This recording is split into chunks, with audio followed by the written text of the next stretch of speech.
I missed my flight on a cold evening when everything in my life already felt stretched thin. The airport lights blurred together as I rushed through the terminal with my bag cutting into my shoulder. I was late because work had once again refused to let go of me. Calls had stacked on calls and meetings had dragged until the clock no longer felt real. When the departure board flipped to closed, I stopped breathing for a moment. The plane was gone, and so was my carefully planned schedule. Irritation burned in my chest as I stepped outside to call for a ride. That was when I noticed her sitting near the curb with a baby wrapped tightly against her chest. She was homeless by every obvious measure, yet her face held a quiet beauty that made me pause. There was something calm and almost dignified in the way she looked down at the child, rocking gently as if the chaos of the world could not touch them.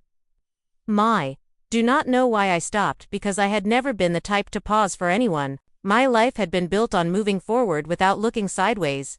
Yet that night my feet refused to move. The woman looked up at me with tired eyes that carried no expectation. She did not ask for money or help. She simply watched me as if acknowledging my presence. The baby stirred and let out a soft sound, and my chest tightened in a way I was not used to. I asked her name, and she said it was Emily. Her voice was quiet but steady. She explained she had nowhere to go and no family left who would take her in. The story was simple and not polished. There were no dramatic details meant to pull at my sympathy. Somehow, that honesty struck me harder than any rehearsed plea ever could. I stood there, feeling ridiculous in my tailored coat and expensive shoes, while she sat on the concrete holding everything she had left in the world. I thought of my lake house sitting empty for months at a time, a place I barely visited because work always came first. The decision formed before I had time to analyze it. I reached into my bag and pulled out the spare key I always carried. I told her I was leaving town for business and would be gone for a while. I told her she and the baby could stay there until I returned. The words sounded unreal even to me. Emily stared at the key as if I had placed something fragile and dangerous into her hands. She hesitated and shook her head at first, but I insisted. Something in me needed to do this, even if I could not explain why I am Rachel Bennett, and for most of my life, I have been defined by control and calculation. I inherited my family business at a young age, after my father passed, and from that moment forward, everything became about responsibility. At 25, I was suddenly the person everyone looked to for answers. Investors, employees, partners, they all depended on me to be unbreakable. I learned quickly that emotions were considered weaknesses in boardrooms, so I trained myself to lock them away. Relationships were postponed.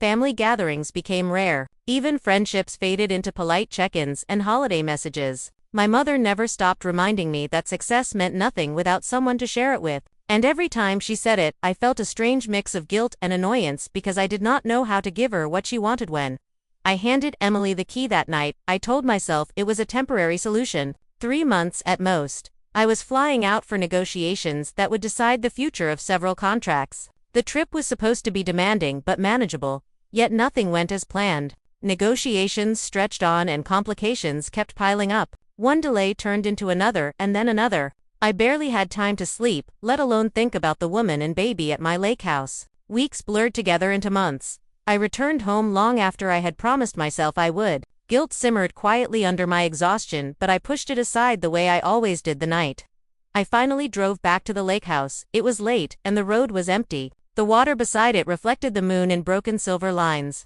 I parked my black sedan in the driveway, and sat there longer than necessary, leaning my head back against the seat as the engine ticked softly.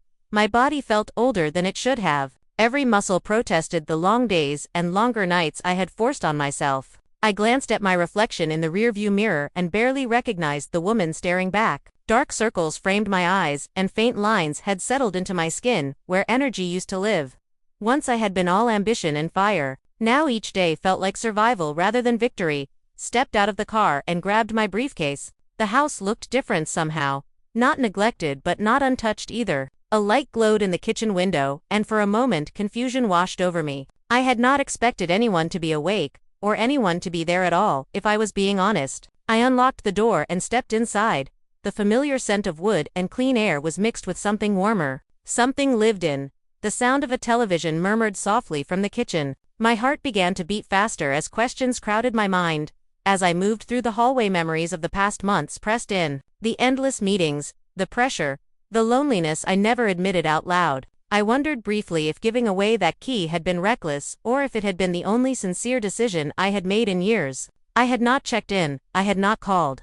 I had simply assumed everything would work itself out the way it always did in my world. Standing there now, I realized how arrogant that assumption had been. I set my briefcase down and took a few steps toward the kitchen. The light revealed a space that no longer looked like a place no one lived in. There were small signs of care everywhere. A blanket folded over the back of a chair.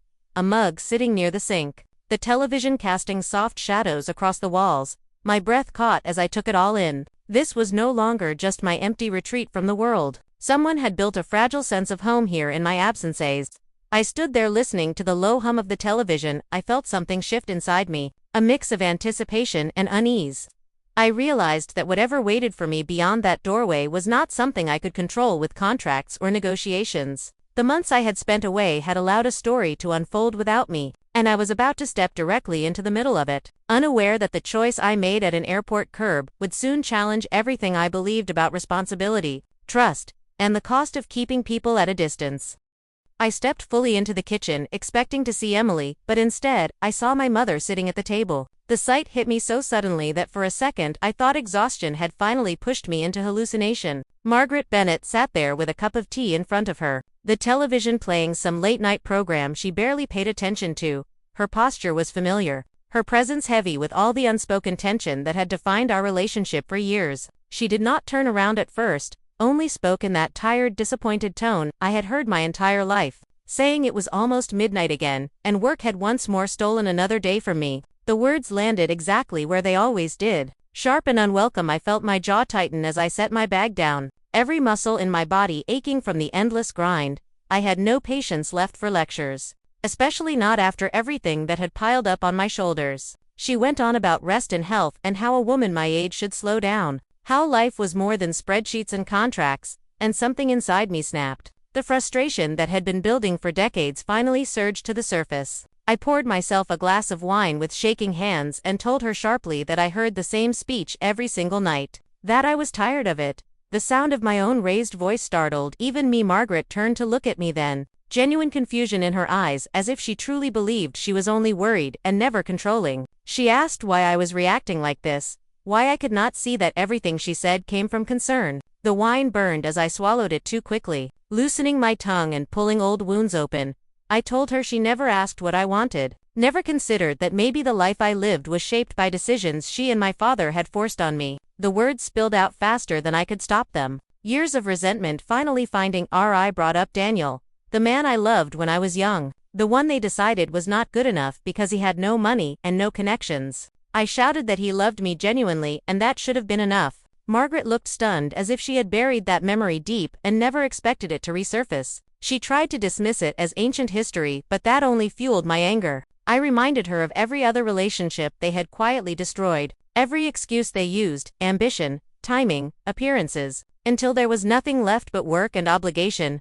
My voice cracked as I talked about taking over the company after my father died, how everything collapsed onto me at once, how grief and responsibility fused together until I could not tell where one ended and the other began. I asked her when exactly I was supposed to build a life. When my days were consumed by saving what my father had built. She sat there silently, twisting a napkin between her fingers, her lips pressed thin as if holding back words she did not want to say. When she finally spoke, there was steel in her voice. She said they did everything for me, that my father sacrificed everything to give me a future, that I should not blame them for my choices. Something bitter rose in my chest, and I laughed without humor, asking her where that future was now, pointing out the empty spaces in my life. No husband, no children, no warmth, only constant pressure and criticism. She stood abruptly, anger flashing across her face, as she reminded me she was my mother and deserved respect. I told her that being my mother did not give her the right to dictate my entire existence, that her control had ruined any chance I had at happiness. The argument escalated quickly, voices overlapping, years of unspoken accusations finally exploding. She accused me of wasting my time, of choosing work over family, of missing my chance. I fired back that other women were not carrying the weight of an entire company alone, that other women did not live under the shadow of impossible expectations. The room felt thick with emotion as I mentioned Daniel again, how successful he was now, how he had built a life while I stood still. I could see the impact of my words in her eyes, but neither of us knew how to stop. Eventually the fight burned itself out. leaving only exhaustion and silence behind. I told her I needed to sleep and that I had an important meeting in the morning. Before leaving, I said quietly that yes, I had missed my time, but it was not entirely my fault.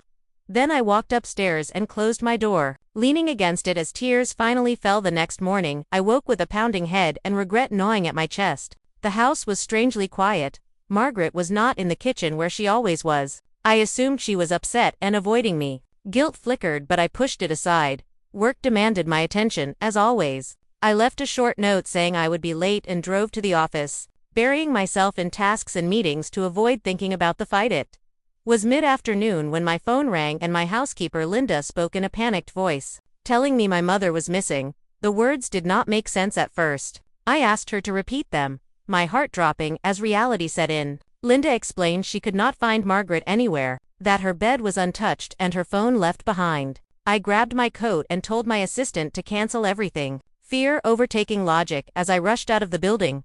On the drive home, I called everyone I could think of, friends, acquaintances, anyone who might have seen her. Each call ended with the same answer: no one knew where she was. The cemetery came to mind and I drove there with my heart racing, convinced I would find her sitting by my father's grave. But she was not there, only fresh flowers and unbearable silence. Panic began to bloom fully as I imagined every terrible possibility.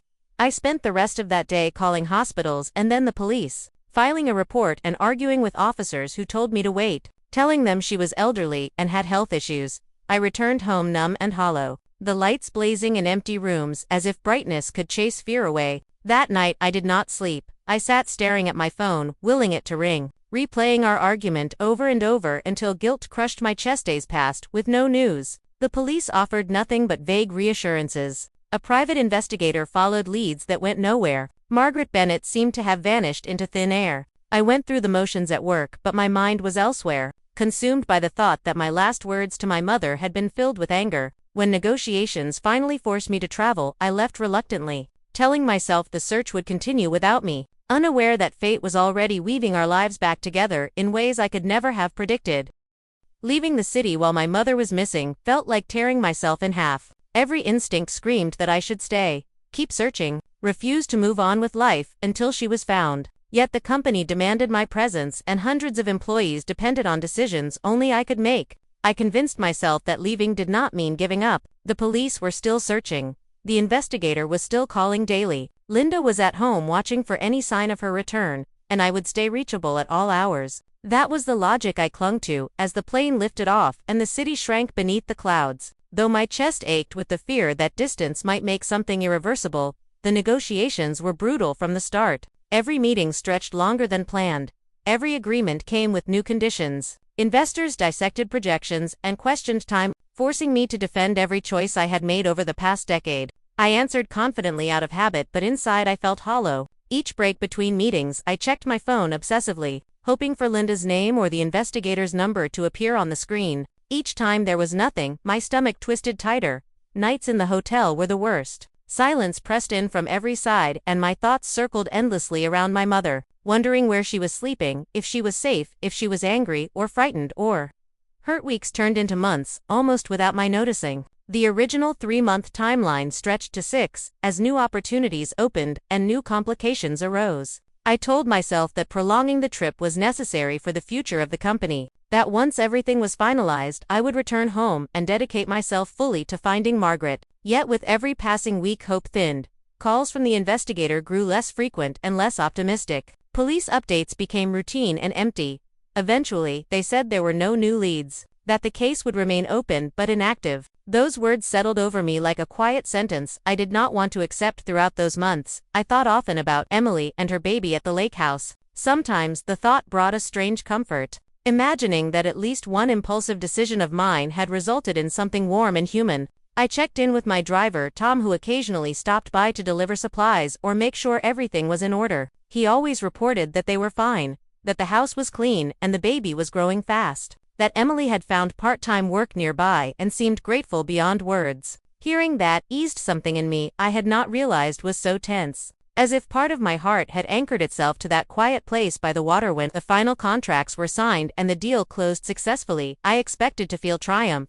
Instead, I felt only exhaustion. Applause and congratulations washed over me without sinking in. Colleagues praised my resilience and leadership. Unaware that the victory felt hollow without my mother to share it with, the flight home felt longer than any before. I stared out the window thinking about the moment I would walk back into an empty house, bracing myself for the confirmation that Margaret was truly gone, that whatever chance we had to mend our relationship had slipped away unnoticed. After landing, I bypassed my city house entirely and instructed Tom to drive me straight to the lake. Something pulled me there with a force I could not explain. Perhaps I needed to see proof that something good had come from all this pain. Perhaps I simply needed quiet before facing the reality waiting at home. The drive felt surreal. Familiar roads unfolding like memories I had avoided for too long, pine trees lining the way, and the scent of water growing stronger as we approached. When the house finally came into view, I felt a strange jolt of recognition mixed with unease. The property looked different, not abandoned or untouched, but alive.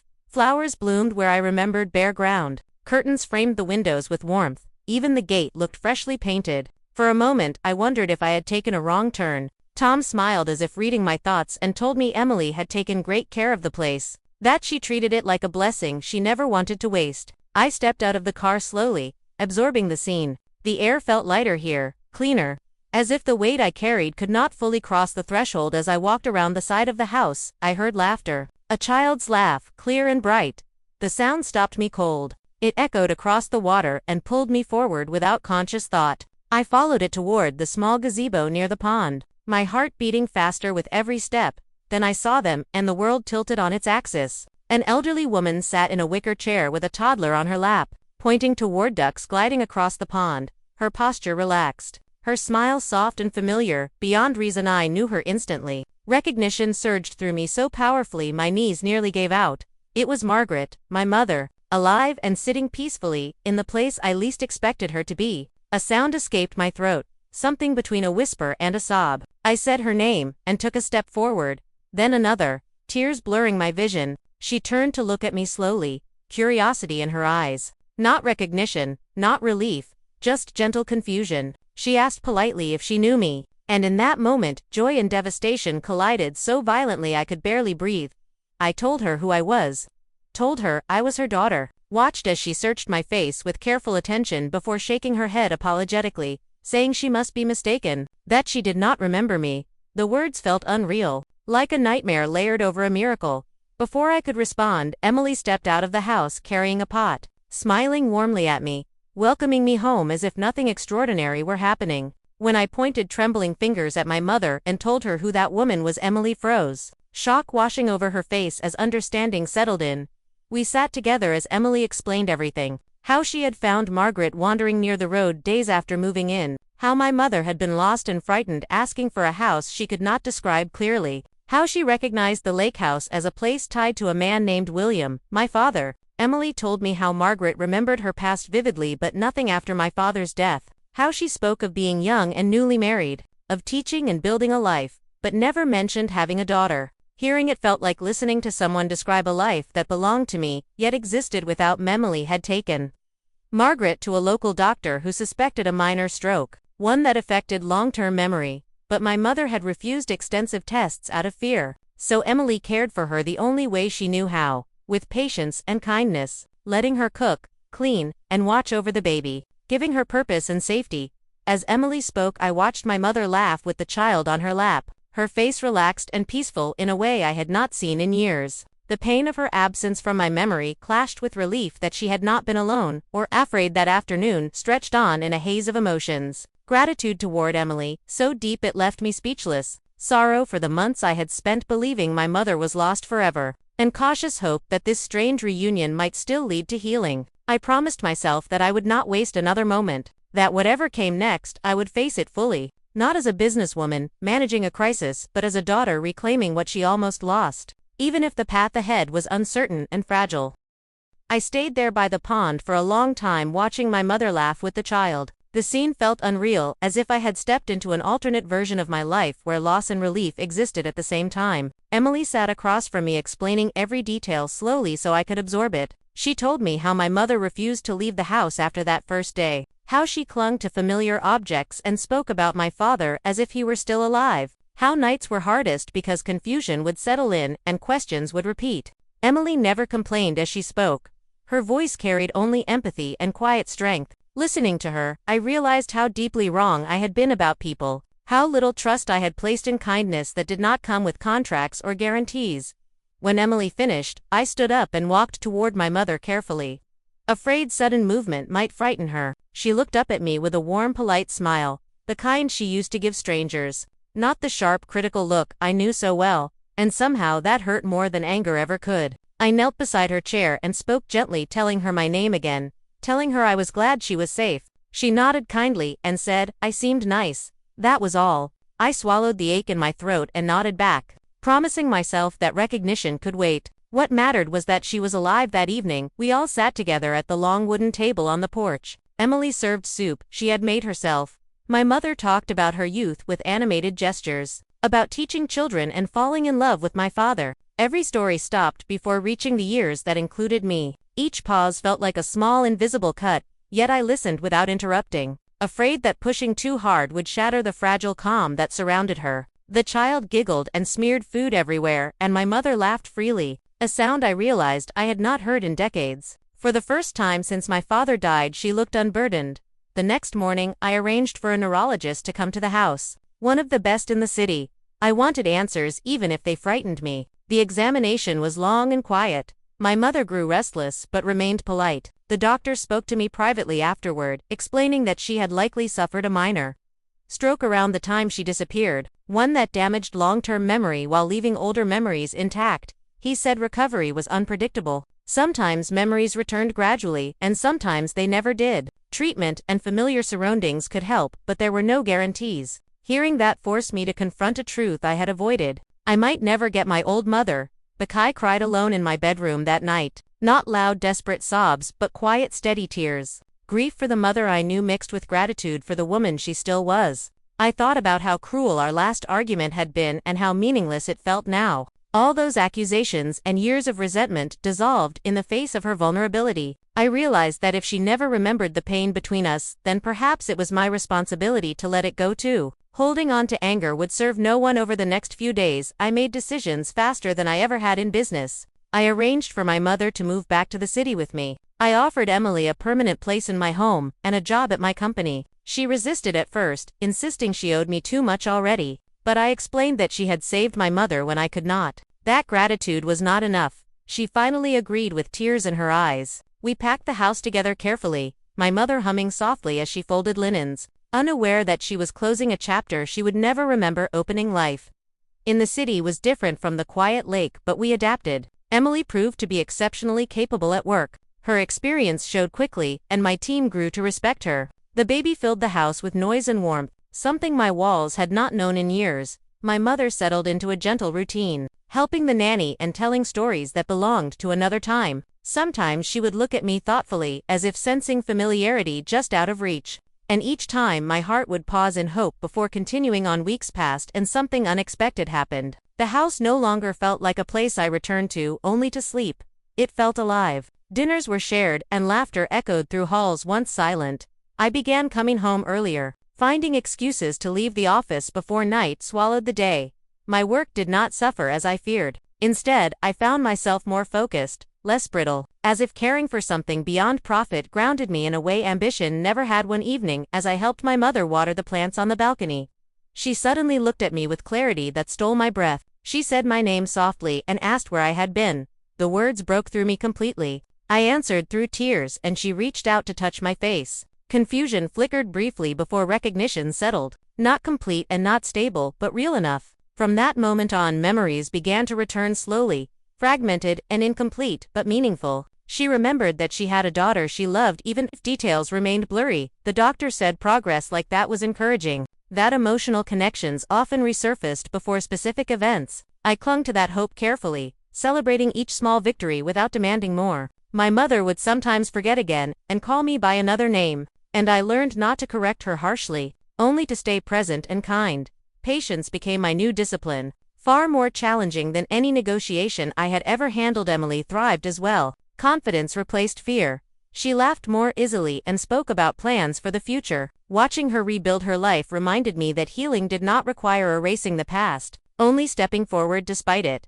The baby grew quickly, calling my mother grandmother with absolute certainty. That word carried no confusion for him, and hearing it softened something deep inside me. Months after, returning home, I stood in the kitchen watching the three of them together and understood that family did not always arrive the way we expected. Sometimes it was formed through loss and unlikely choices, through a missed flight and a key handed to a stranger. My life had not turned out the way my younger self imagined, but for the first time I did not feel like something was missing.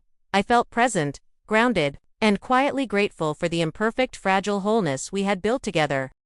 Life did not suddenly become simple after that moment of recognition. Healing moved in uneven steps. Some days my mother remembered my name clearly and spoke to me with warmth and certainty. Other days she drifted back into the past and spoke of my father as if he were waiting just outside the door. I learned to meet her where she was, instead of dragging her toward where I wanted her to be. The doctor reminded me often that recovery was not a straight line, that patience and stability mattered more than pressure. I listened more closely than I ever had before, not as a manager or a problem solver, but as a daughter finally presents. The house slowly settled into a rhythm that felt natural rather than forced. Mornings began with the sound of the baby laughing and my mother humming softly as she prepared breakfast. Emily moved through the kitchen with confidence that had been absent when I first met her. Her shoulders no longer hunched with fear, her voice steady and sure. She spoke about work plans and future goals without hesitation. Watching her reclaim herself was quietly inspiring. It reminded me how easily strength could be buried under survival and how quickly it could return when safety was offered without conditions. At work, Emily proved herself beyond any doubt. Her attention to detail and calm efficiency earned respect from colleagues who initially viewed her with skepticism. I made sure she was treated like any other professional and not a charity case. Over time, she began to believe in her own worth again. She stopped apologizing for existing, stopped shrinking in conversations. I saw in her a version of myself that might have existed had I been allowed to choose gentleness earlier in life. That realization stayed with me longer than I expected.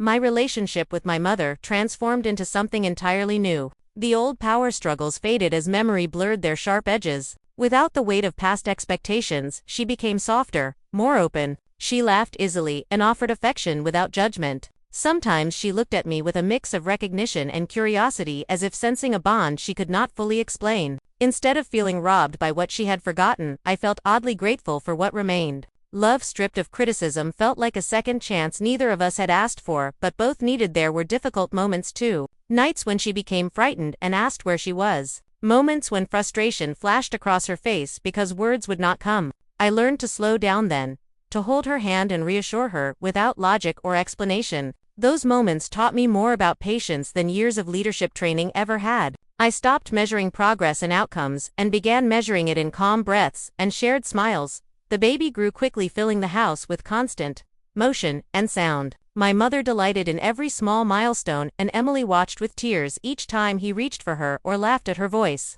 The word grandmother became part of our daily life without discussion or doubt. It simply existed. Hearing it no longer hurt the way it once had. Instead, it anchored us in the present, in what was real and alive rather than what had been lost. As months passed, I noticed changes in myself too. I no longer stayed at the office until exhaustion forced me home. I learned to leave meetings unfinished and trust my team. The company did not collapse when I chose family over work. Instead, it stabilized. My leadership became clearer, less reactive. I listened better and delegated more. Balance did not weaken me the way I had feared. It strengthened every part of my life, quietly and steadily. One evening, as we sat together after dinner, my mother began telling a story about a young woman she once knew. Her words were hesitant, but her gaze rested on me with intention. She spoke about pride and regret and love tangled together. Then she reached across the table and squeezed my hand, saying she was sorry for pushing too hard and forgetting what mattered. Whether the apology belonged to the present or the past did not matter. I accepted it fully and felt something inside me finally release. Emily eventually shared that she had been contacted by someone from her past, a relative who had learned where she was through careful effort. The fear that once would have paralyzed her no longer did. She faced the situation calmly and on her terms, knowing she was no longer alone. Watching her stand steady confirmed what I already knew. That safety builds courage more effectively than pressure ever could. The lake house remained part of our lives. We returned there often as a family. The place that had unknowingly sheltered my mother became a symbol of how everything had come full circle. Sitting by the pond, watching the water ripple gently, I often thought about that missed flight and the moment I stopped for a stranger when I could have walked away. That single decision had redirected every path that followed, not because it was planned or strategic, but because it was humane. Understood then that success measured only in achievements was incomplete. Real fulfillment grew from connection and presence and the willingness to act without certainty. My life had not followed the timeline I once imagined, and many chapters were marked by sacrifice and regret. Yet, standing there with my mother beside me and Emily laughing nearby, I felt no urge to rewrite the past. It had led me exactly where I needed to be. Family came to me in an unexpected shape, built from lost kindness and second chances. It was imperfect and fragile and real, and for the first time in my life, I allowed myself to rest inside it without fear, knowing that sometimes missing a flight does not mean failure. Sometimes it means arriving exactly where you are meant to be.